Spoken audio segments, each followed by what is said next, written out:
Am I the a-hole for planning on ending our relationship today because he acts like his daughter is heiress to my things? My boyfriend Ben, 42 male, has been asking weird questions and expecting me, 37 female, to do things that would go against my plans for my own family. Things have been working out for me in the past few years, but this year has been amazing. I decided to cut down on my daily workload a bit after I got 3 accounts that are helping me reach some financial goals. I'm planning on buying a house for my family. I downsized my current living situation, renting, after my kids went to live temporarily with my parents for the semester while I completed my certified training and graduated from my current program in uni. My new place isn't as nice looking as other places, but the price was a good cut from living expenses for me. I can walk to both the office and uni, and I hardly have to move my car for anything. I'm saving money that I'm putting in an account for my kids. Ben absolutely hates my place. It's clean and in a relatively safe area. It's just that it's a mix of student housing and old families, and traffic can get messy from 7 a.m. to 6 p.m. Some houses are simple and elegant, and some look like tacky add-ons. I don't care if my place doesn't look nice on the outside. It's not like it's an eyesore, and it's up to me to make it livable on the inside. I had 2 other choices. Choice A cost $200 less than my previous place, with access to a community pool and 2 bedrooms. I don't need more than 1 bedroom at the moment, and I don't really have time to enjoy the pool. Choice B was a bit cheaper, but about 45 minutes away. It was beautiful and close to the school where Ben's kid goes. He did hint at it, but he would have needed to get on the lease and come up with the difference between that place and the studio apartment I chose. Also, living together is a major decision, and right now I really need to focus on my career and education. He said he understood, but he didn't take it well. He told me his daughter was disappointed because she would have liked a nice place to hang out. Ben lives in an apartment. It's an average place with no problems or issues. So what he said came across as a weird remark. Fast forward, and he started asking questions. First, he asked if I would be interested in partnering with him on a business idea. I said no because I already made a commitment to self-fund my own venture. Second, I'm not familiar with the industry he wanted to break into. Then he began noticing things I owned. I'm not hiding that I'm financially stable, but I don't spend a lot. He noticed that I've bought a few nice items and started telling jokes that felt harmless. Then he said that I was loaded and that his daughter would be an awesome protege. I stayed quiet to be honest, because I think he might have been offended. But there's no way in hell that I would allow access to what I've built to anyone other than my kids. Also, he said I should treat his daughter as very special, because I only have boys and she's my chance to have a girl in the family, his words. Don't get me wrong, she's a good kid. I have never missed out on gifting her nice and thoughtful presents on her birthdays and the holidays. But his words created a sense of discomfort and disgust in me. It felt like reversed sexism, and I told him, she and I have a decent relationship, but there's no way I will give her access to my money if that means treating her as my own. I know this sounds very wrong, but it's how I feel. She's not the kind of kid who's a bully or nasty or anything, but she's not my child, and every time he asks for things, I feel like he's trying to get me to take from my kids to give to her. It happened again when I gave her a short-term weekend job. The office cleaning lady wasn't available, so I hired his daughter for a Saturday cleaning. She did a good job. I paid her and took her to the mall to get her some makeup that she wanted. She came back the next weekend. When he picked her up, he started joking that she would start from the bottom and rise to be a top executive like any other kid in the family business. I didn't say anything because she was there, but I did approach him later and mentioned it to him. I tried to be gentle, but it was important for us to at least discuss expectations. His initial reaction wasn't what I expected. To be fair, I think he got nervous or embarrassed, but I didn't like his reaction. He said something about me potentially putting her in my will. I'd like to clarify that he laughed, so I think it was a joke, but I also think he wouldn't have clarified if I had gone along with it. I simply stayed quiet and told him that I cared about his daughter, but it isn't fair to create any expectations. I've worked so hard to give my kids a better future, and it's taken me over 10 years. The fact that he only sees the results without taking my past and struggles into consideration feels disrespectful. I also mentioned how he wanted me to change my budget and plans for a different property, even though he knew that moving in together wasn't an option, and that he stayed silent when I said he would have needed to pay the difference on the lease. I also mentioned that I would not make unnecessary sacrifices. Nothing else was said. He stormed out of my car and, this is why I feel like the a-hole here, started walking with his hands in his pockets and a weak smirk. I had to drive slowly next to him to convince him to get back inside the car because I hate Dr. David Banner scenes. He looked like a kicked puppy. After I dropped him off, he has been sending me texts about me being disconnected from what a blended family actually is, saying that I think his daughter is inferior, that I'm a hypocrite, and that I'm bullying him. This has disturbed my inner peace because I'm just defending the legacy I've built, and having to do it against my partner just doesn't feel right. We talked about it, and he apologized, and I did the same in case I was too harsh. He said we could find some middle ground, and I was open to it.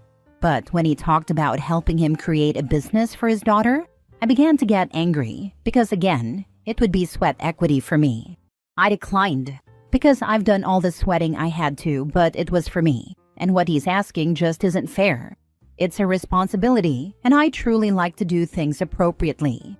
I don't want to say yes and then do it half-assed, and I don't want to work for free.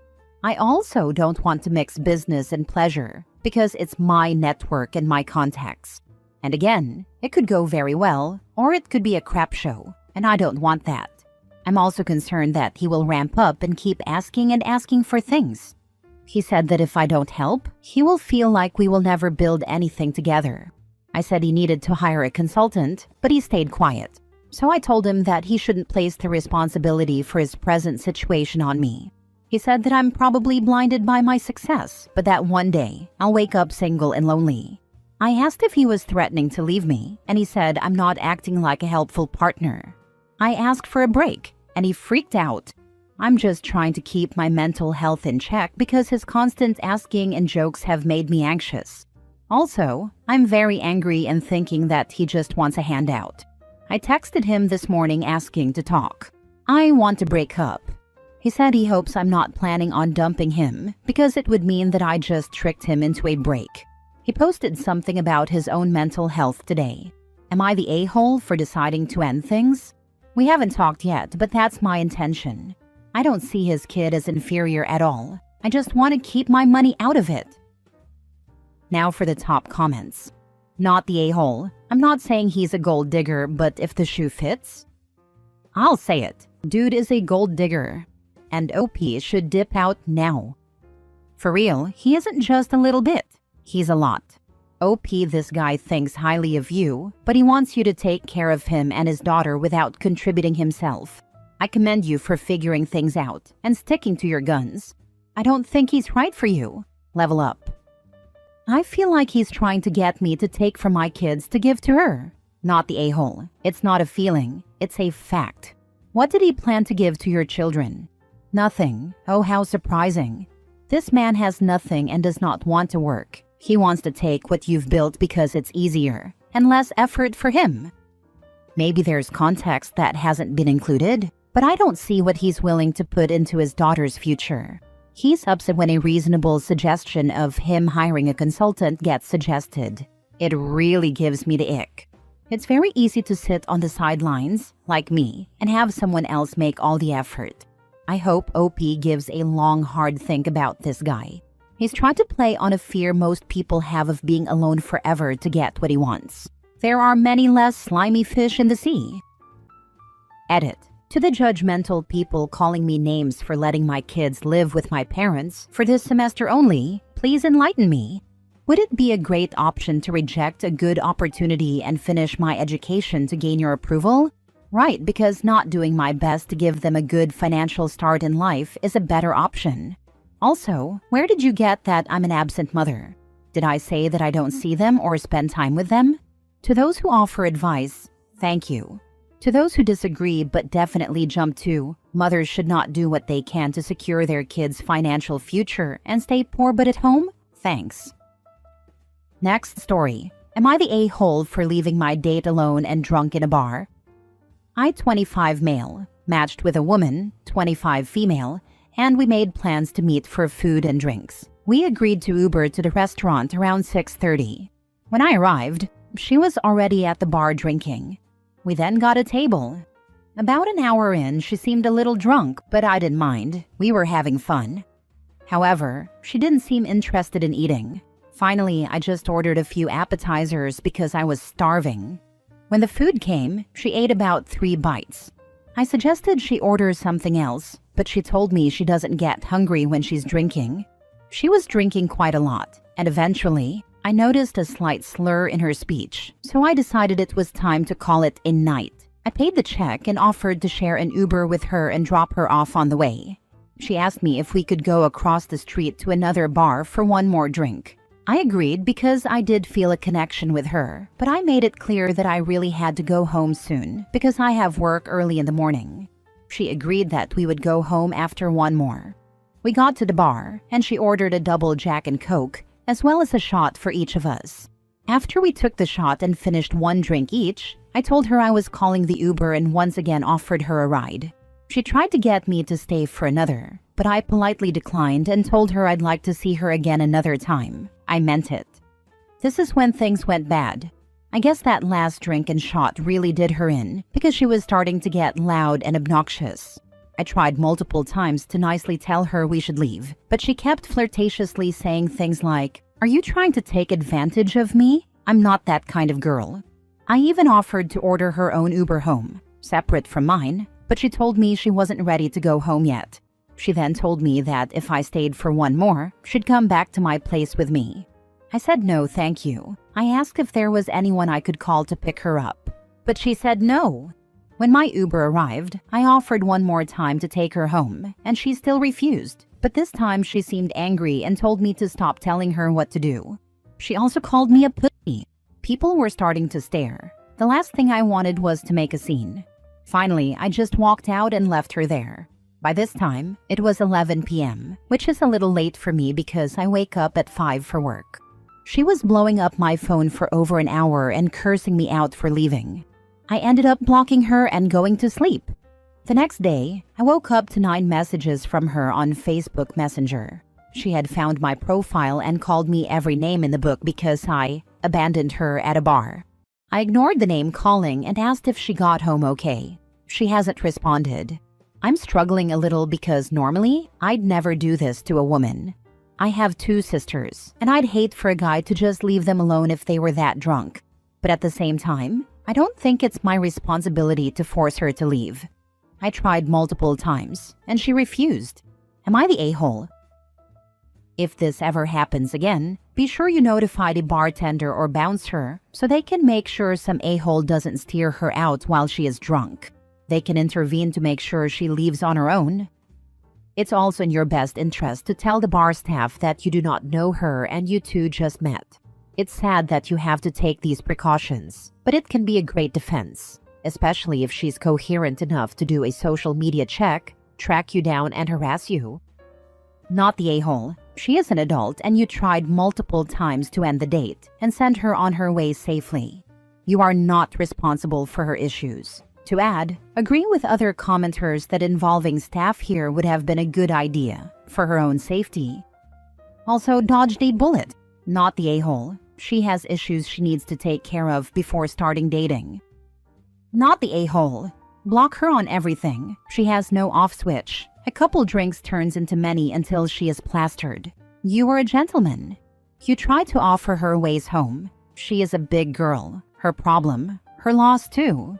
Too bad she missed out on you. Last story. Am I the a-hole for breaking up with my girlfriend and telling her what she did was cheating, whatever she says? Okay, I feel like this is ridiculous. And honestly, her reaction is more hurtful than the actual action. My relationship with my now ex-girlfriend has been fairly turbulent for the past, say, year and a half, together for 4, and during big arguments, she has a habit of ending the relationship. But this only ever lasts at most a few days. She does this often, and from what she said herself in the past, we both know that it's just anger and we aren't really broken up. Immature of her, but that's a different story. I recently found out that on one of these times, where, bear in mind, there was not a single day we weren't in contact, albeit arguing, she hooked up with someone else. When I found out, her reaction was to bluntly deny that she'd cheated. We weren't together, so she doesn't even feel like she did anything wrong. Obviously, I've dumped her, and she's saying that isn't fair because it wasn't cheating, so I have no reason to be angry. Am I freaking crazy here, or is that the biggest joke of an excuse imaginable? She said she's sorry because it hurt me, but is fully insisting that she didn't actually cheat, so it wasn't wrong and I'm being unfair to her. So, as far as I'm concerned, she absolutely did cheat. This was 1, at most 2 days of being broken up, with constant contact. Am I the a-hole for telling her that she is a cheater and I want nothing to do with her? Edit to add, we are not teenagers. We're both in our 30s, so the fake breakups and anger are immature enough, but I felt I should add that, as I'm aware, this sounds like something that belongs in a teenage relationship, which is bloody ridiculous. You're not crazy. You're just done being manipulated. These "we're broken up for a day" tantrums aren't real breakups. They're emotional blackmail. You both knew that. She knew that. So using one of those temporary breaks as a free pass to sleep with someone else? Yeah, that's cheating. If you break up with someone in a heated moment, continue texting them like you're still in a relationship, and then hook up with someone immediately, that's not moving on. That's betrayal wrapped in a technicality. And let's be real, saying "I didn't cheat, we were broken up," while also saying you have no right to be upset, is gaslighting. She's trying to invalidate your feelings to dodge accountability. You're not being unfair. You're protecting your peace and drawing a boundary with someone who clearly didn't respect the relationship. You're allowed to be hurt. You're allowed to call it what it was. And you're absolutely allowed to walk away. Good for you. Thank you. The disrespect I feel by her denying she did anything wrong honestly feels worse than the cheating. Like, damn, at least pretend to be sorry. Tell her whether she counts it as cheating or not. She broke up with you to sleep with someone else, and you don't want her back after that. Whatever technicality or mental gymnastics she wants to use still doesn't hide the fact that she left you just to sleep with another dude. That's enough reason to never trust her or want her back. So tell her you guys are broken up. For good this time. She already knows that. This is the first time I've been the one doing the breaking up, and I don't play with that nonsense. Block her and move on. She's wasted enough of your time. Already done. Funny thing is, for the amount of times she's broken up with me, this is the first time for me, but there definitely won't be a second.